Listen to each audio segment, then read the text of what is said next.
High বন্ধুরা, তোমাদের কাছে নতুন ভিডিও নিয়ে চলে আসছে ক্যামেরা রনি সঙ্গে ভাই সুমন ভাই নিশা আপনাদের কাছে পুরোপুরি কথাটা তুলে ধরছে ক্যামেরার সামনে। তো বন্ধুরা, আগেই বলি আমরা একটি চলে এসেছি বাচ্চাদের স্কুল। আর ওই স্কুলটা প্রথমে বলবো দেখানোর জন্য। এটা হচ্ছে স্কুল, আর এই সাইডে আছে হচ্ছে বাথরুম।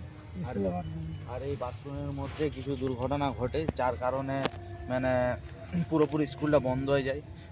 স্কুলটা বন্ধ হয়ে যাওয়ার কারণ হচ্ছে মানে এখানে যে দুর্ঘটনা ঘটেছিল, তো যে স্টুডেন্টরা ছিল তার বাড়ির লোক এখানে আসার জন্য বারণ করে বা ভয়ে একটা আতঙ্কের মধ্যে থাকে।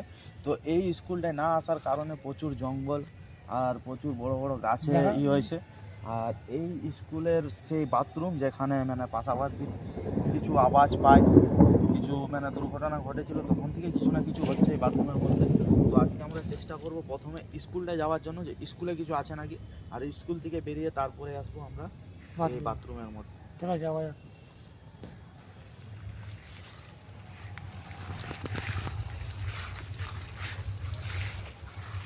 আজকে ওয়েদারও কিন্তু খুব খারাপ, তো সকাল থেকে বৃষ্টি হয়েছে। থেকে 300 ফুট 400 ফুট দূরে কিন্তু লোকের বাড়ি আছে, তবু কিন্তু এখানে না আসার কারণে পুরোপুরি জঙ্গল হয়ে গেছে, জায়গাটা পুরোপুরি জঙ্গল। আর সর্বপ্রথম বলি যে আমাদেরকে খুব সাবধানে যেতে হবে, কারণ এই জঙ্গলের মাঝে আজকে বৃষ্টি হয়েছে।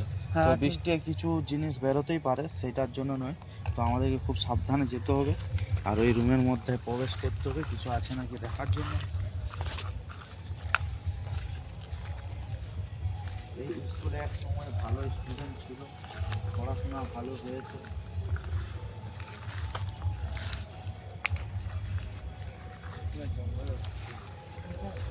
এটা একটা মানে ক্লাসরুম, ওইদিকে একটা ক্লাসরুম, আর এইখানে আছে সেই ভয়ঙ্কর বাথরুম।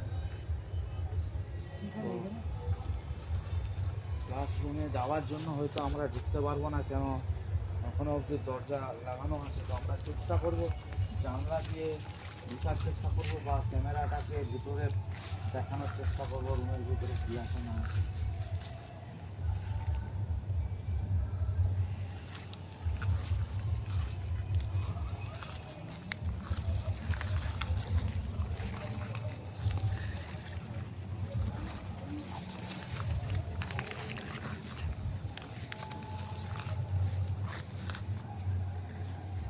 মনে হচ্ছে এই গাছটা দেখে মনে হচ্ছে এক সময়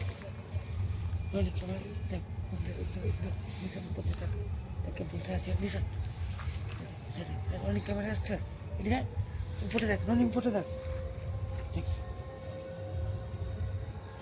হ্যাঁ কিটা, হ্যাঁ কিটা এটা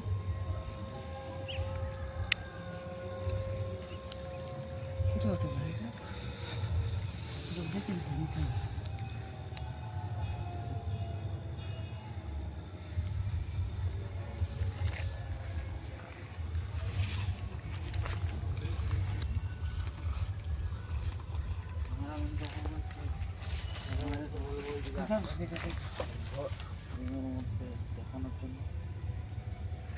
উড়ে আসলো কিন্তু হয়তো ক্যামেরাটাকে বলো ভিতরে ঢুকিয়ে দেখানোর জন্য রুমের কন্ডিশন কি আছে, রুমের কন্ডিশন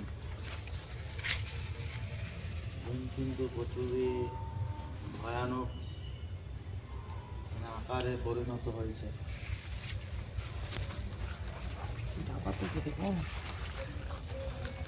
ঢোকার জায়গা আছে, রাস্তা আছে গাঁও।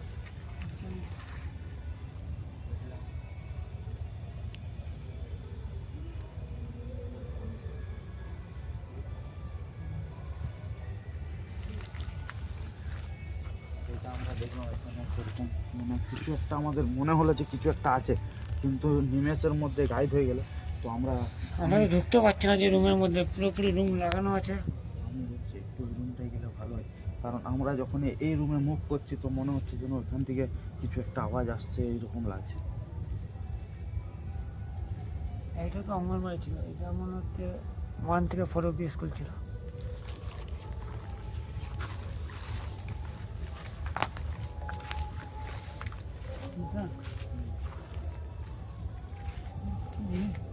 অঙ্গনবাড়ি স্কুলে রান্না হতো, বললাম নাকি এটা কিছু একটা আওয়াজ আসছে হঠাৎ। কিছু একটা আওয়াজ আসছে, আমরা বুঝতে পারছি না, কিছু একটা আওয়াজ আসছে, মোটামুটি কিছু একটা আওয়াজ আসছে। চিন্তা তো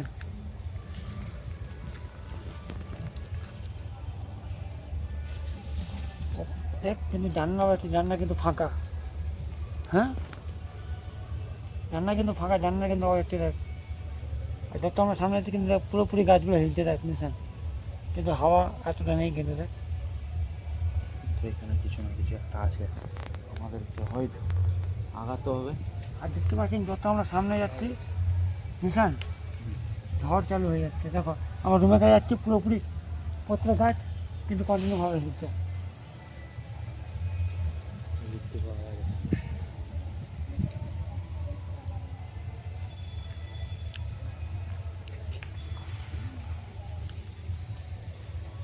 তো আমরা এমন একটা জায়গা আছে, চারদিক থেকে মনে হচ্ছে যেন কিছু না কিছু একটা হিলছে বা আওয়াজ দিচ্ছে।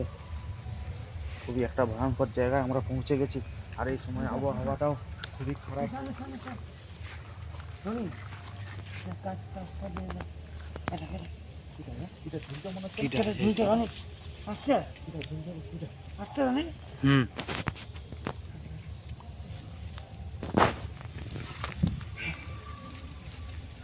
কিন্তু আমাদেরকে বেশিক্ষণ থাকা যাবে না। কিন্তু লোক লোক না, কারণ এত সুন্দর জায়গায় স্কুল পুরোপুরি বন্ধ হয়ে যায়। এত বড় বড় দেখতে কিন্তু চারপাশে জঙ্গল। আর এখানে সঠিক যে পুরোপুরি দেখতে পাচ্ছি আমরা না ঢুকেও আপনাদের কাছে আমরা কীভাবে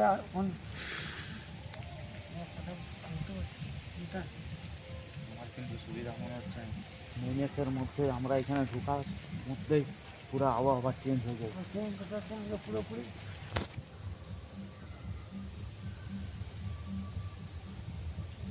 আমাদের কিন্তু বেশিক্ষণে কিন্তু থাকা যাবে না। ওইখানে ঢুকতেই কিন্তু হ্যাঁ কীভাবে গাছপালা পুরো হিলছে। এতক্ষণ কিছুই ছিল নি, যতটা আগাচ্ছি দেখছি গাছপালা পুরো হিলছে।